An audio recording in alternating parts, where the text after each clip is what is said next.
Yo soy artista, soy cantante de ópera, soy mezzosoprano dramática, pero aparte de esto, soy una persona que adora la estética. Me encanta Rubens, me encanta el barroquismo.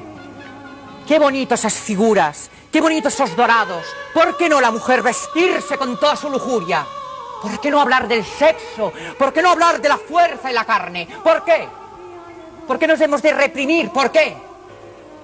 Durante tantos años la represión y la máscara. ¿De qué me tengo que disfrazar ahora? ¿De una qué? Creo en mí misma y creo en la gente que sufre y que se tienen que hacer cosas por ellos. Y creo en elevar la autoestima de un pueblo y de la gente. Y no creo en lo que te imponen, y en lo que te cuentan, y en lo que te dicen, y en lo que tienes que creer porque sí. No.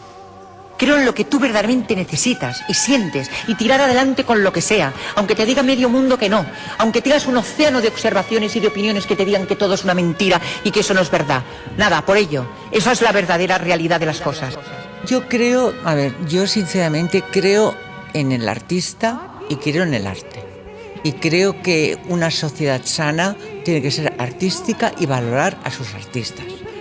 Pero da la casualidad que ahora, claro, hay grandísimos artistas y como es un arte de un mural en la calle, pues no vamos a pagarlo como un cuadro que ha hecho quién sabe quién, que ha hecho Barceló.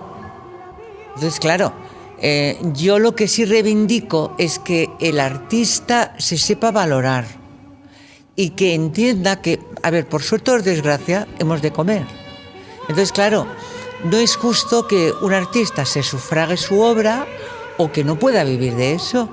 Entonces, lo que tú no puedes tampoco es regalar belleza, ilusión, amargura, tristeza, lo que sea, una emoción por el morro. No, hay que valorarlo. Claro, esto es una cuestión de demostrar que el artista tiene un valor importante, trascendente en la sociedad, porque el artista es el filósofo de la poesía. ¿Qué es la poesía? Pues la poesía es aquello de un color mágico que te hace sentir como en la gloria.